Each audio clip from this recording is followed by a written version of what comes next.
Welcome to the Perfectionist Professional Woman podcast. This is episode 16, Calm Confidence When Things Go Wrong.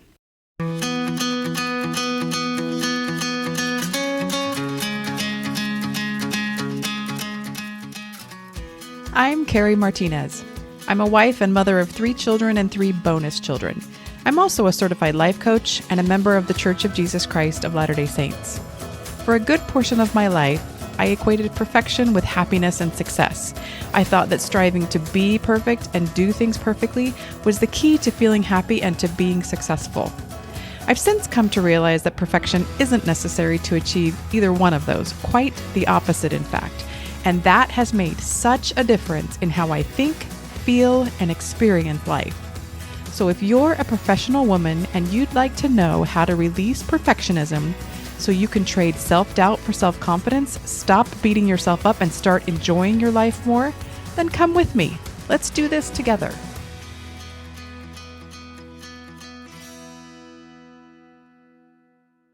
Hello, everybody. If you're a new friend, welcome. And if you're an old friend, welcome back. I have a small favor to ask before we get started today. If you are getting something out of these podcast episodes, please take a minute to leave a quick podcast rating and review. I would be most grateful if you do that, and I really appreciate those of you who have already done so. I'm not an algorithm expert by any means, but I do know the more ratings and reviews a podcast receives, the more it gets promoted to other podcast listeners. So if you could pause right now and do that, I would love it. I promise I'll be right here when you get back. All right.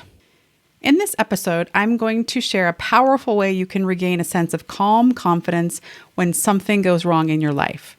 This works especially well when something happens unexpectedly and you want to stop yourself panicking or spinning out about it. And it can also work well if you want to stop worrying about something more general. I'm going to share 4 different examples so you can see how you might apply this in different situations in your life. All right, I want to start by telling you about 2 things that happened to me fairly recently. Both happened within the past few months. In both cases, something happened. I started to worry and panic and mentally spin out. I used the strategy I'm going to share and I instantly calmed down. Are you intrigued? Does this sound like something you want to learn? I hope so.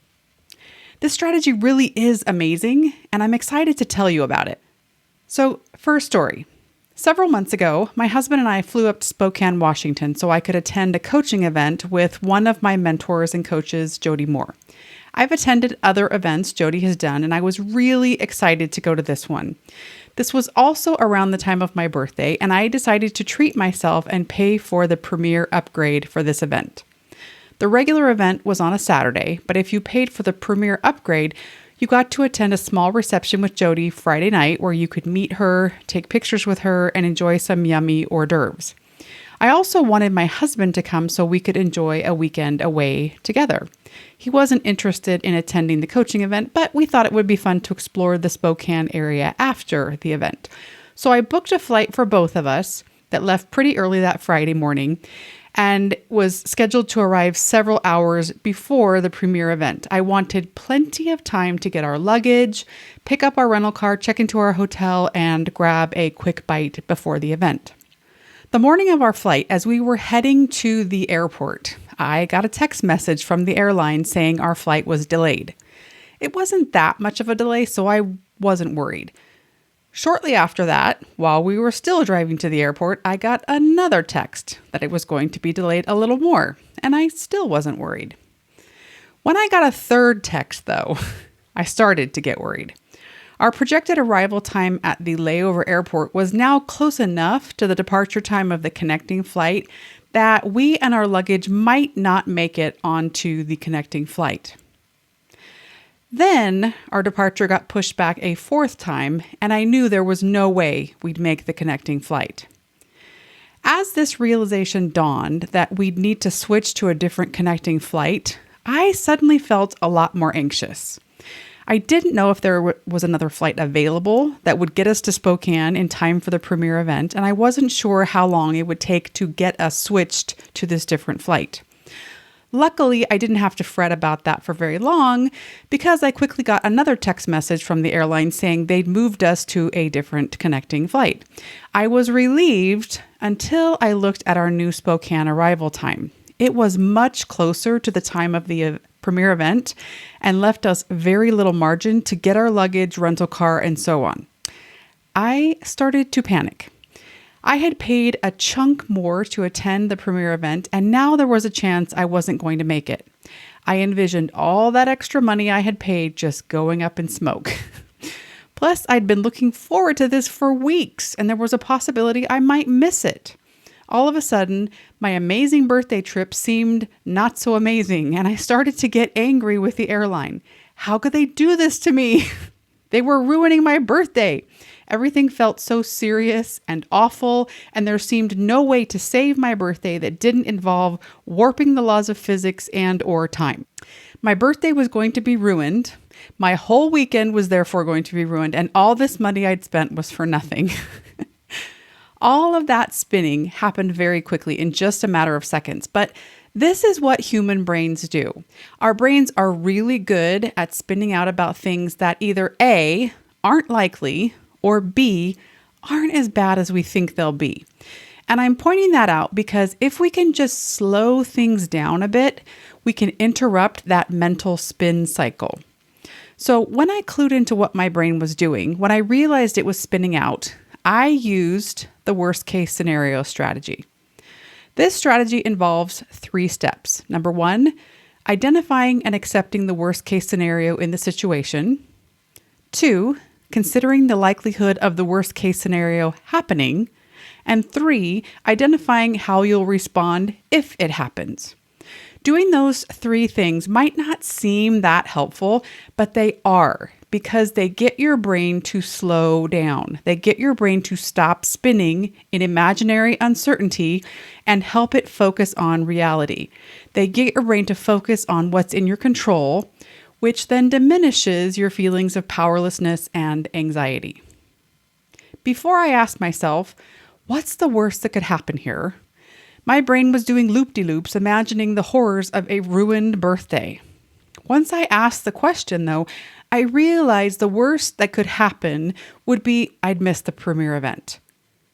The likelihood of that happening was about 50-50, so possible, but by no means guaranteed.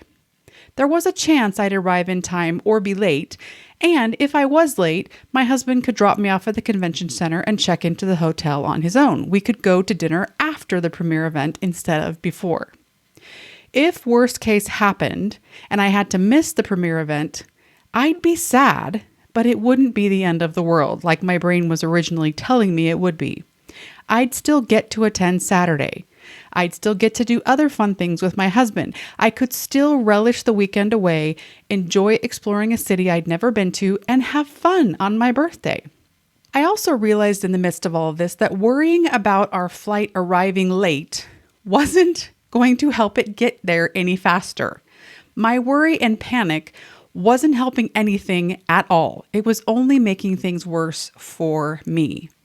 So in slowing things down like that, I was able to release the worry and feel a sense of calm confidence instead. The second story happened about a week ago. We have an extra refrigerator and upright freezer in our garage, and one night I went to get something out of the refrigerator, and I noticed the power was off in the fridge and the freezer. I told my husband, and he came out to the garage to help me figure out what was wrong. We tried a variety of things and eventually ascertained the problem was the freezer. We didn't know what the exact problem was, but we determined the outlets were fine, the refrigerator was fine, and something in the freezer was causing a power surge that kept tripping the circuit. From the moment I first discovered the power off in the fridge, I started to worry. Then when we realized the problem was the freezer, my brain went into loop-de-loops. I started thinking about all the food we had in that freezer and how all of it would go to waste. We didn't have enough ice chests or room in our other freezer to store it. It was nighttime, so we weren't going to be able to get someone to come out until at least the next day, possibly later. We were going to be out so much money if we lost all that food, and on my brain went. This time, when I caught my brain spinning out and asked myself, what's the worst that could happen here?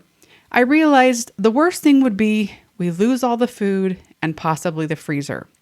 If we did nothing, there was 100% chance that would happen, and we could then buy a new freezer and replace the food. It wouldn't be ideal.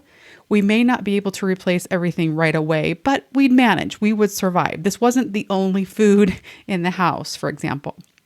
If I called a repairman, though, and if I was able to figure out somewhere to store at least some of the food temporarily, we wouldn't have a total loss.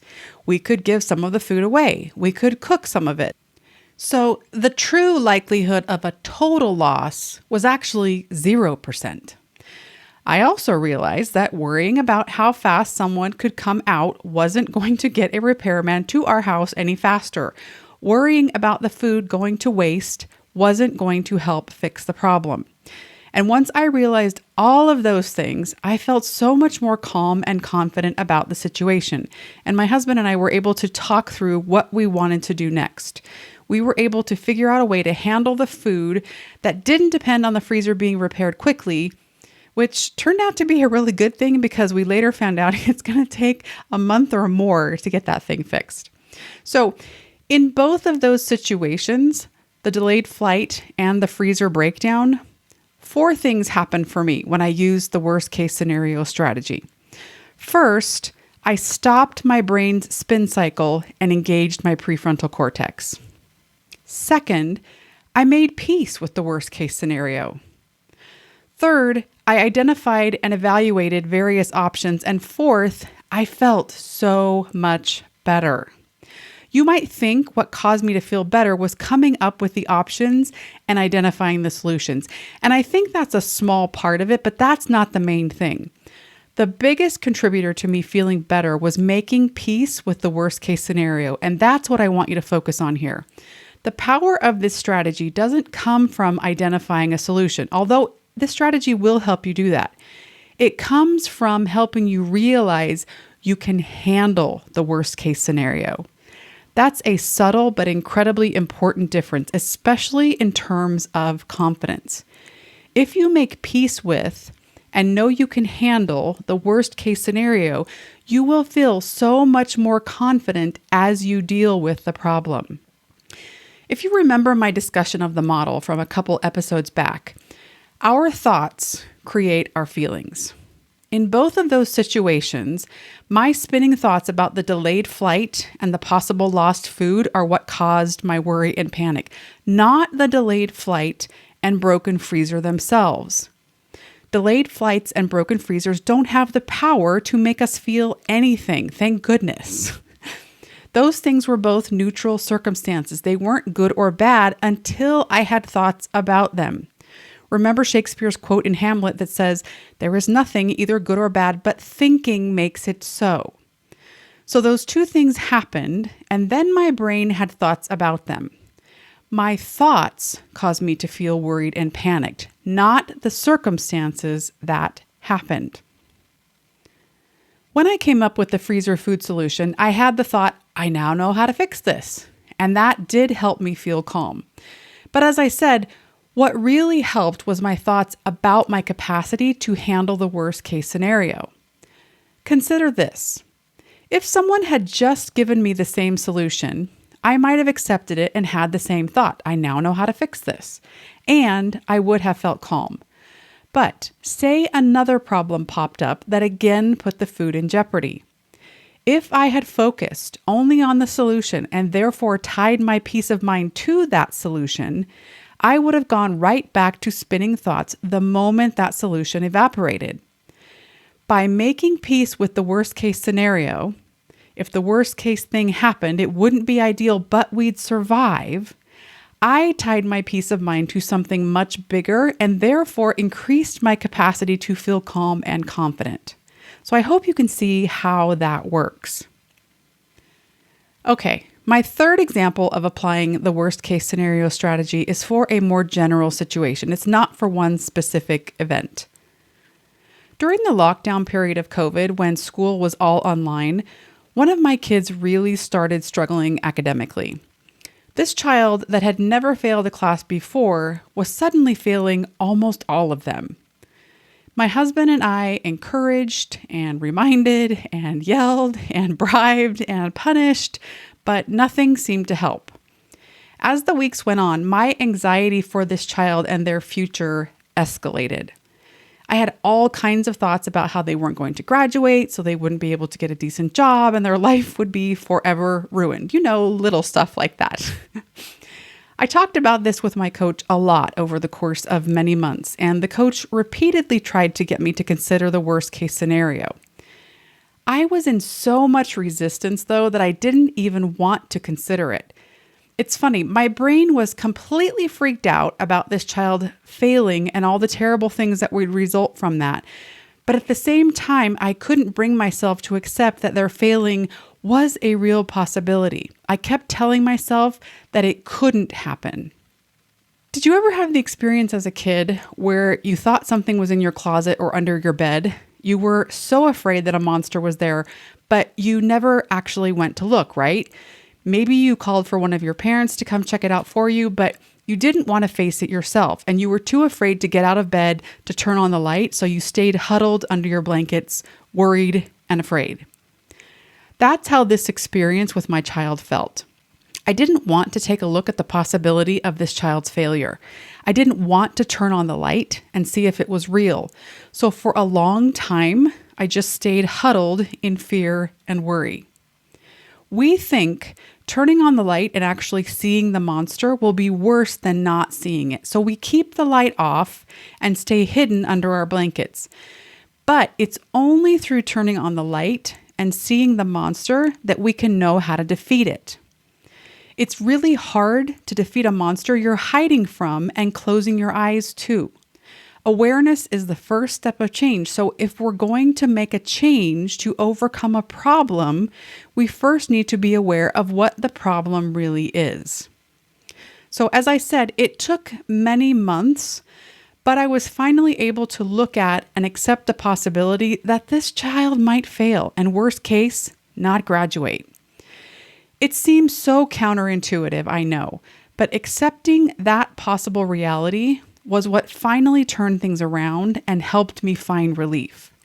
It might seem that accepting a bad outcome would bring sadness and despair, but honestly, it didn't. Seeing and facing the monster was much less scary than all of my hallucinations about it. Once I accepted that my child might not graduate, I could see it wouldn't be the end of the world. But before I had turned on that light, it very much seemed like it would be the end of the world. Don't get me wrong, I wasn't happy about the possibility. I thought it wouldn't be ideal and there would probably be consequences we both wouldn't like, but I knew we'd figure it out. It wouldn't be ideal, but maybe this would be just what this child needed to evolve and grow. There are certainly people who haven't graduated and gone on to have amazing lives. Actually, maybe this would be ideal. Maybe this would be a great opportunity for both of us to learn that failing doesn't make someone a failure. To learn that failing is part of life and it can be a great learning experience. Also for me to learn that worrying about this child failing was not helping prevent them from failing. It was just creating more suffering for me and keeping me stuck in fear and worry. I also got to consider that there was a chance this child would turn things around and graduate on time. It was possible they wouldn't graduate, but not definite. I didn't know. It could just as easily turn out the other way. But no matter what, once I accepted the worst case scenario, I knew I could handle it if it happened. Which, by the way, it did not. You can probably guess that experience was challenging for me, but looking back, that experience was the thing that helped me really understand the power of the worst case scenario strategy. Going through that experience is what gave me the capability to apply that strategy in other situations, like my delayed flight and the broken freezer. And I'm telling you that so that you know when you're trying to apply this strategy, it may not be easy, especially if you're trying to apply it in a situation that involves something you really care about, like your or a loved one's health, future, job, relationships, or even faith. If you're trying to apply this strategy and you, like me with my child's grades, can't get yourself to look at and accept the worst case scenario, I have a few suggestions for you. First, give yourself some grace and compassion. Don't beat yourself up if it's not easy to do this right away. This strategy is not intuitive or natural. It takes practice and time, often more than we think it should. That is normal. Second, try practicing the strategy with things that don't feel so heavy and weighty to you. Put in reps with lighter weights, so to speak, and work your way up to heavier things. And third, work it through with a coach. The benefit of working with a coach is they can help you work through it faster. Can you figure things out on your own? Yes, I absolutely believe that. If you want to figure it out faster, though, you need to get a coach. Even though it took me months to learn this while I was working with a coach, I know that's less time than it would have taken trying to do it on my own. A coach can see things you can't because they are not in the thick of things like you are. A coach can help you see things that aren't readily apparent to you for the same reason. So if you're really struggling with this, I highly recommend you seek out a coach, whether it's me or someone else. If you want me to help you, you can book a call with me at carriemartinez.com/schedule. Before I wrap up, I want to share one more example to demonstrate how this strategy can be used in a work situation. I had a client that was part of a team planning an event at work. They found out just a few days before the event that someone had dropped the ball on sending invitations to a few dignitaries, so the likelihood of those dignitaries being able to attend was now slim to none. My client was understandably freaked out about this and how it would reflect on their department, and they didn't know how to proceed. When we talked through the worst case scenario, my client realized worst case would be that the dignitaries wouldn't come and the client's supervisor would be upset. My client and some other department members might receive informal or formal reprimands. None of those things were ideal or desirable, but acknowledging and making peace with them allowed my client to see they wouldn't be the end of the world. My client and the rest of the department would survive, and there was also a chance things would turn out better than that. Acknowledging and accepting all of that freed up my client's brain to figure out what to do next. All right, my friends, that's it for this episode. I really hope you try this strategy for yourself. I hope you can see how facing the worst case scenario monster head on is much more effective than hiding from it. It has made a real difference in my life, and I'd love for you to experience the same benefit. Thanks for listening to this episode of the Perfectionist Professional Woman podcast. To see show notes and a transcript, head over to carriemartinez.com/podcast. That's KERIMARTINEZ.com/podcast. If you know someone who could benefit from this episode, grab the link and share it with them. Why not help me spread a little inspiration and goodness in the world?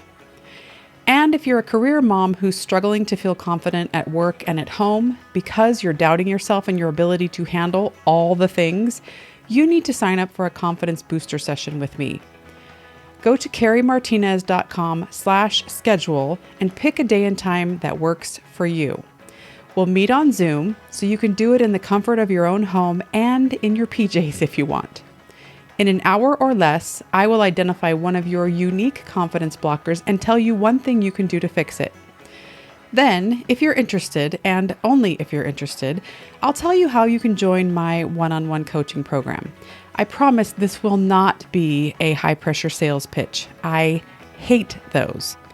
We'll chat a little more about your specific confidence goals, and I'll let you know if I think you'd be a good fit for the program. If I don't think you'd be a good fit, I'll tell you because I don't want to waste your time or mine, and I don't want to waste your money. If you are a good fit, though, I will encourage you to join so you can experience the full life-changing benefits of the program. So here's a little description of the program so you can get a sense of whether or not it is for you. This program is designed especially for introverted career moms who want to feel more confident at work and at home. It's for women who tend to walk into meetings and sit away from others to avoid attention, but who want to feel more confident interacting with people. It's for women who want to be able to speak up in meetings or in front of large groups without being paralyzed by a fear of what others will think and without feeling like they need to turn into an extrovert. It's for women who want to stop shaming themselves for being introverted so they can embrace and love who they are. It's for women who want to feel less overwhelmed by career, home, and church responsibilities and more empowered to handle all of them. So, if that sounds like you, sign up today for a confidence booster session with me. I do only 5 sessions a week, so you'll want to book yours now before this week's spots are gone. Have an amazing week, everybody, and I'll talk to you soon.